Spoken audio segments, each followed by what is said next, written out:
From David, subject, Yogananda. Yogananda. Presumably there are several people with the name Yogananda, but famous one in the West, and somewhat famous, not that his name's a household word. It's the Paramahamsa Yogananda, who was a Bengali yogi of sorts, who was in America in I believe the early 19th century. He talks about the spiritual eye, a golden disc surrounding a blue field, and in the center a 5-pointed silver white star, and the devotee has to penetrate this like moving through a tunnel to the star and into it to get samadhi. My question is simple. Does this image of the third eye have a reality? Krishna is also blue and God. Say this spiritual eye is the impersonal feature of Krishna. Is it nevertheless real? I am not interested in discussing the legitimacy of Yogananda. I would just like to know what you think of the idea of the spiritual eye. Also, the tunnel with the light at the end is part of the near-death experience. You've asked me my idea about this, and you say you're not interested in discussing the legitimacy of Yogananda. But that is, after all, an important consideration. I mean, otherwise anyone can say anything, and why should you accept it? Without getting into the legitimacy of Yogananda, it is pertinent, as you brought up Krishna, to discuss that, well, Krishna is much more legitimate in the eyes of all spiritual practitioners, probably including Yogananda himself, than Yogananda. What Krishna says in Bhagavad Gita is accepted as the ultimate authority in spiritual knowledge by all practitioners of yoga since time immemorial. In fact, Bhagavad Gita is referred to at the end of every chapter as Yoga Shastra, and it discusses the Sankhya Yoga, Dhyana Yoga, Karma Yoga, Jnana Yoga, and ultimately Bhakti Yoga. So in discussing in the yoga process in Bhagavad Gita, Lord Krishna, what happens is that Arjuna, he rejects that process as being too difficult, and Krishna concurs with that, and Krishna gives the conclusion about yoga, very well-known conclusion, Yoginam api sarvesham madgatenam taratmana shadhavam bhajate yogam so sanayuktatamo mataha. That of all yogis, various kinds of yogis, one who is engaged in full faith, in devotion to me, Krishna says, is considered the best. So these other esoteric processes of yoga, to tell you the truth, I'm not exactly sure what Yogananda teaches, although I've been told somewhat about here, because there are so many people teaching so many things. So if someone may come and say, well, what do you think about this one? What do you think about that one? We have to judge by the standard of Bhagavad Gita.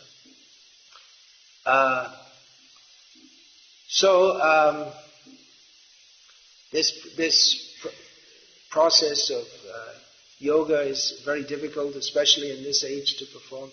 I recommend to understand about this, there's that very good book, The Perfection of Yoga, and I believe that's now published in America together with the Path of Perfection. They're printed together in one book, isn't it? The Yoga Path. I believe they're printed together now. Is it? Oh, is it? Then maybe in India it's like that. And I thought they were just copying what was done in America. In India we see they're published together, right? It's called The Path of Yoga. The two books are printed together.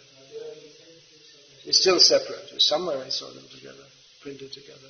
Anyway, there's The Path of Perfection and The Perfection of Yoga, which are two books by Srila Prabhupada which discuss this.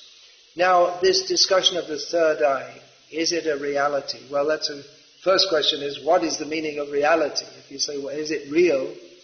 And what is the nature of reality? A dream, is it real or isn't it real? I just discussed that recently, a few days ago, right? Where was that? In Baroda? I was discussing that. In Bala Vidyanagar? I was discussing that in English? In Hindi. Then I mean, it's a common topic of discussion. What is the nature of reality? In one sense, a dream is real because there's an experience there. If it was totally non-existent, and then you couldn't say. The very fact that you can discuss it means that it's real, and that there is some experience means that it's real in some way. Otherwise, you couldn't speak of it at all. If you say, I had a dream, it means something happened. It's real in some sense. But then, because it has no substantial influence, generally speaking, dreams have no substantial influence on one's, what we may call a more real existence, then it's not considered substantially real. But then if we consider that each life we have is just extremely brief, then each life we have could also be called a dream. So what is real, actually? Real is our true spiritual position.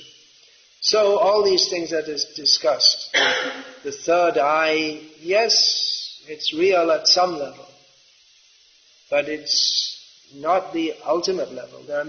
That's described in Srimad Bhagavatam and other Shastras, that these kind of mystic perfections, they're actually offered by Maya, the illusory energy, to distract the yogi to think that he's having some spiritual realization, where it's a mystic realization. It's happening at a higher astral level to that of the on which most of us move on, but it's not the ultimate spiritual reality. It's a distraction. So yes, the things which Yogananda has discussed, I'm not sure exactly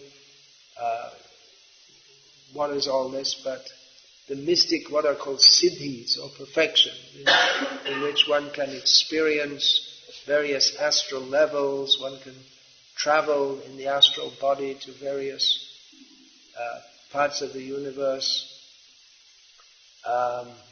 They're real in one sense, but then on the other hand, if we understand the real perfection of yoga is to go to Krishna and get free from this material world, including the distraction of mystic siddhis.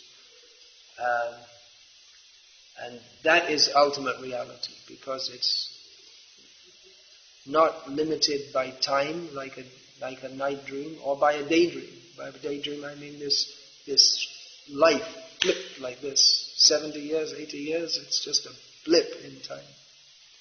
So yes, what Yogananda has described is quite likely real at one level. The tunnel with the light at the end is commonly described in near-death experiences. Yeah, but that's also just within the material.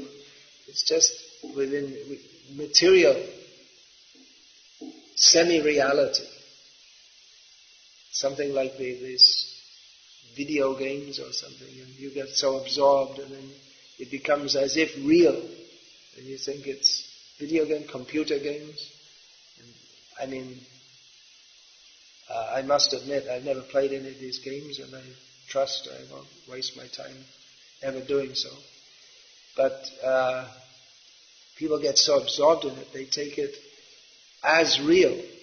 Or in a chess game, for instance, or a sports game, you become so absorbed that you're not really thinking about anything else, but really, chess, it's some plastic or wooden pieces on a board, and if someone comes and just knocks them all away, it doesn't really make any difference. It's just because we ascribe importance to it that it seems important to us.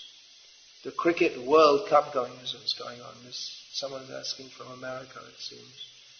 David, so he's probably never heard of cricket, has no interest in it, but people take it as very important.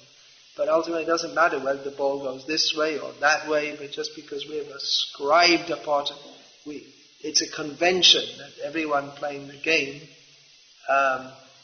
they take part in, and so they think it's very important and this and that. So the tunnel with the light at the end, I mean, it may seem very important, but ultimately the only thing of real importance is to understand who we are And what is the purpose of life? The ultimate reality.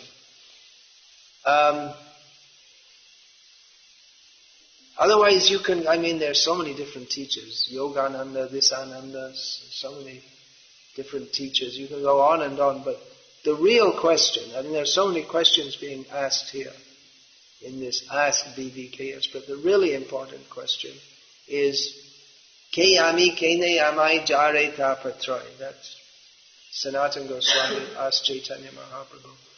Who am I? Why am I suffering in this world? Or atato brahma jignasa. Now is the time to inquire about ultimate spiritual reality. What is the nature of ultimate reality?